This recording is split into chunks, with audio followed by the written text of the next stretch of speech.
Hello friends, hopefully आप सभी लोग अच्छे होंगे।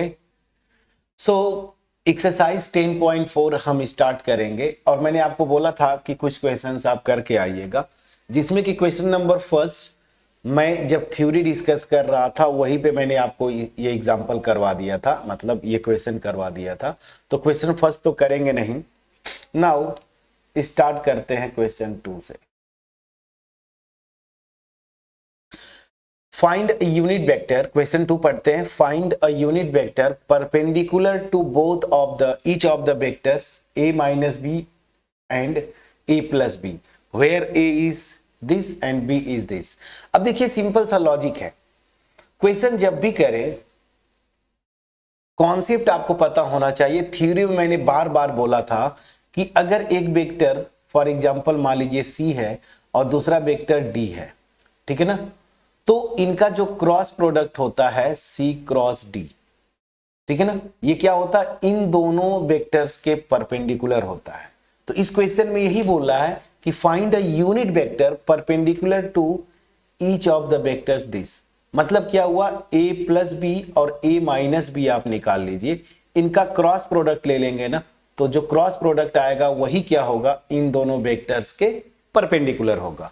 तो सीधी सी बात है, अब जब ये वेक्टर परपेंडिकुलर निकाल लिया, उसी का बोल क्या रहा है ना, यूनिट वेक्टर, तो उसी के मैग्नीट्यूड से आप डिवाइड कर देंगे ना, उसी के मैग्नीट्यूड से डिवाइड कर देंगे तो यूनिट वेक्टर निकल जाएगा। सबसे आसान है। क्यों? क्योंकि हमने सीखा है कि किसी भी वेक्टर के अलोंग यूनिट वेक्टर क्या होता है, vector A divided by mod vector A. तो बोल रहा है ना unit vector perpendicular to each of, तो क्रॉस प्रोडक्ट ले लिया तो वेक्टर आ जाएगा इन दोनों के परपेंडिकुलर, उसके मॉडुलस से डिवाइड कर देंगे तो यूनिट वेक्टर आ जाएगा। कितना आसान है। बस अब आपको कॉन्सेप्ट समझ में आ गया होगा। अब फटाफट केवल कैलकुलेशंस करने हैं। तो चलिए अब आप सबसे पहले ये दो वेक्टर्स दिए हुए हैं ना, a प्लस बी, ये निकाल लीजिए। इन दोनों को ऐड करना है, a यहां पे है, b यहां पे, तो 3i प्लस आई कितना हो जाएगा, 4i। कैलकुलेशन फटाफट आप करते जाएं। फिर यहां पे देखिए 2j plus 2j that is 4j, please check करिएगा। 2k माइनस 2k तो यहां पे हो जाएगा 0 इंटू के कैप, प्लीज चेक करिए। उसी तरीके से a माइनस बी, ये वेक्टर क्या हो जाएगा, सो 3i माइनस आई कितना हो जाएगा, 2i। 2j फिर माइनस 2j करेंगे तो प्लस 0j कैप, और 2k, अब यहां पे देखिए इसको माइनस करेंगे तो माइनस माइनस प्लस हो जाएगा, तो 2k प्लस 2k कितना हो जाएगा, 4k। प्लीज चेक करिएगा, प्लीज चेक करिएगा। यहां तक क्लियर है? बस अब हो गया। अब आपको पूछ रहा है ना कि इन दोनों के परपेंडिकुलर, तो पहले लिखेंगे वेक्टर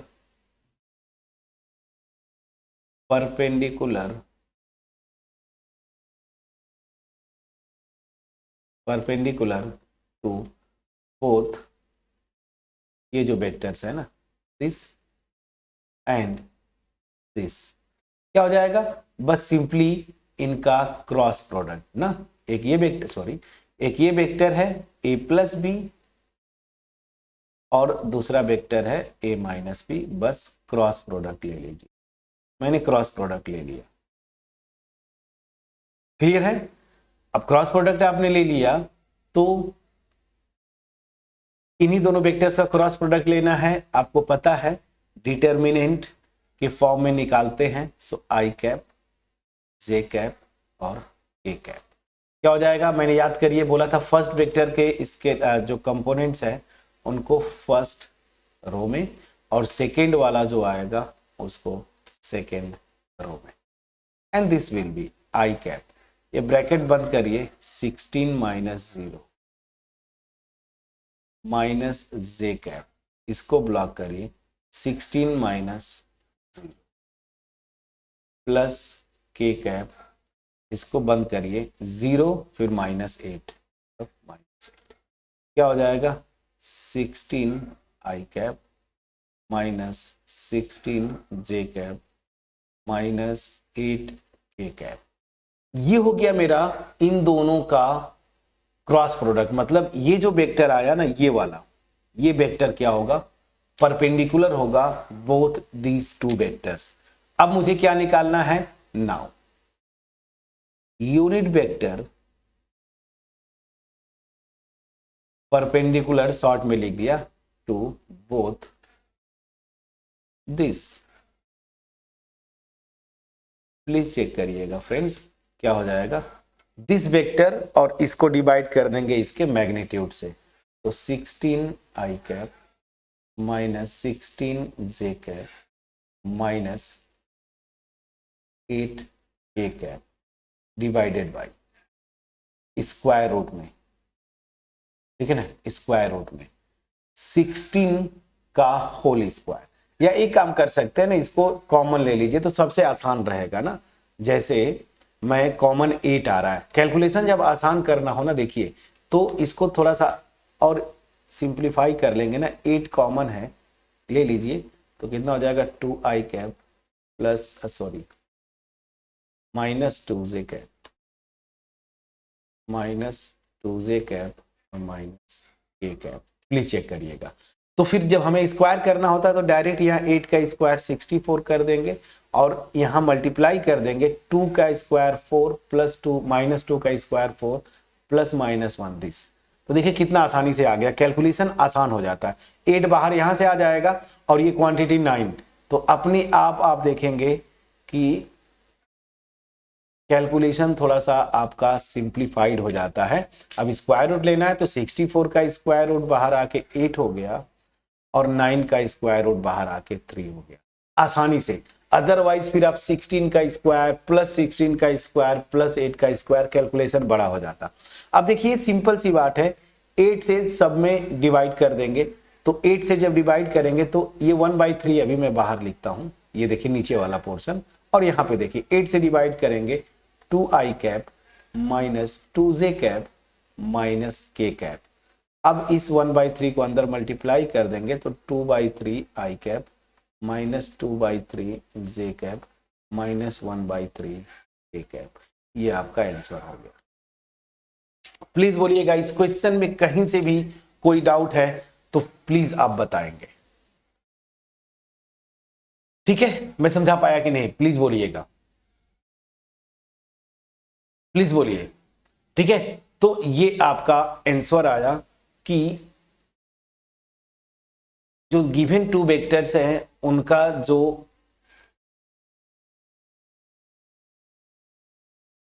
यहां से मतलब ये जो दो वेक्टर्स दिए थे इनका सम और इनका डिफरेंस, ये अब यहां पे ये दो वेक्टर्स को कंसीडर कर रहा है, इनके परपेंडिकुलर जो वेक्टर होगा, ठीक है ना, परपेंडिकुलर यूनिट वेक्टर, तो क्या होगा, परपेंडिकुलर निकालना है, क्रॉस प्रोडक्ट आपने निकाला यहां से और उसके बाद फिर जो है हम उसके मैग्नीट्यूड से डिवाइड कर दिए। प्लीज बोलिए क्लियरली आपके पास पहुंच पाया कि नहीं फ्रेंड्स, प्लीज बोलिए आपके पास क्लियरली पहुंच पाया कि नहीं। सो सिंपल सा लॉजिक था, दो वेक्टर्स हैं, उन दोनों वेक्टर के परपेंडिकुलर जो वेक्टर होता है ना उनका जो क्रॉस प्रोडक्ट मतलब वेक्टर प्रोडक्ट, ठीक है। तो यहां पे दो वेक्टर्स तो दे दिया ए और बी, लेकिन हमें इनके परपेंडिकुलर नहीं पूछ रहा है, इन दोनों को ऐड किया जो वेक्टर आएगा ए प्लस बी और सब्ट्रैक्ट करके इन दोनों के परपेंडिकुलर पूछ रहा है। तो इन पहले ये दोनों निकाला हमने, फिर क्रॉस प्रोडक्ट निकाल लिया, तो ये मेरा क्या आ गया, ऐसा वेक्टर आया ये वाला जो कि इन दोनों वेक्टर्स यहां पे इसके और इसके परपेंडिकुलर होगा, लेकिन ये वेक्टर है ना। लेकिन आपको क्या पूछ रहा था, यूनिट वेक्टर के लिए इसके मैग्नीट्यूड से मैं क्या करूंगा, डिवाइड कर दिया, मैग्नीट्यूड से डिवाइड करके यूनिट वेक्टर मेरा आ गया। अब देखिए आप जब बुक में देखेंगे मतलब आंसर की में, तो यहां पे क्या किया है ना कि आंसर यहां पे देखिए ऐसे किया है, प्लस माइनस साइन लगा दिया, माइनस प्लस किया है, माइनस प्लस। तो इससे आपको टेंशन लेने की बात नहीं है, आपके एग्जाम में क्वेश्चन आता तो आप बस यही आंसर लिख के छोड़ दीजिएगा। हालांकि आंसर की में जो दिया है उसको मैं बता देता हूं, इसी का वो कॉन्सिक्वेंस होता है, मतलब सीधी सी बात ध्यान दीजिए, ऐसे मैं थंबनेल बता रहा था ना ऐसे, तो ये आउटवर्ड नॉर्मल होगा और नीचे की तरफ जब जाएंगे ध्यान दीजिए ए क्रॉस बी और बी क्रॉस ए, तो एक नीचे की तरफ जाएगा, वो भी तो परपेंडिकुलर होगा, तो वो क्या होता था, ऊपर अगर एन कैप तो नीचे क्या था, माइनस एन कैप। तो अगर ये एन कैप है तो माइनस एन कैप, तो यहां से क्या करेंगे, माइनस से मल्टीप्लाई कर देंगे तो दूसरा आ जाएगा। लेकिन आपके एग्जाम में अगर क्वेश्चन पूछता है तो बस आप इतना आंसर लिख देंगे, 1 मार्क्स भी नहीं कटेगा। बट आंसर की में वो प्लस माइनस, माइनस प्लस और माइनस प्लस दिया है, उसके लिए मैं बता रहा हूं कि ये वाला जो आ रहा है, मान लीजिए आउटवर्ड ऐसे, ठीक है ना, उल्टा भी था माइनस एन, वो भी तो दोनों के परपेंडिकुलर होगा, मतलब ये जो है इसको माइनस से मल्टीप्लाई कर देंगे तो दूसरा आ जाएगा। आंसर वहां पे वो दिया है, बट उससे आपको घबराना नहीं है। ये जो हमने निकाला ये बिल्कुल सही है। होपफुली ये जो वीडियो था क्रिस्टल क्लियर वे में आपके पास पहुंच पाया होगा। अगर पहुंच पाया है, वीडियो को लाइक करें, अपने फ्रेंड्स के साथ शेयर करें, कमेंट सेक्शन में अप्रिशिएट करना मत न भूलिएगा। चैनल पे नए हैं सब्सक्राइब जरूर करें, बेल आइकन को क्लिक करें, और कौन सा टॉपिक अगला पढ़ना है कमेंट सेक्शन में फटाफट अभी कमेंट करना शुरू कर दें, ताकि मैं वोटिंग के अकॉर्डिंगली वो चैप्टर स्टार्ट कर दूं। होमवर्क होगा क्वेश्चन नंबर 3, बहुत इजी है, तो क्वेश्चन 3 अपने से आप ट्राई करके आएंगे। नेक्स्ट वीडियो में हम क्वेश्चन नंबर 3 करेंगे, हो सकता अगर हो सके तो क्वेश्चन 4 भी ट्राई करके आइएगा। सो मिलते हैं नेक्स्ट वीडियो में, तब तक अपना ख्याल रखें, पढ़ाई करते रहें। Thank you so much.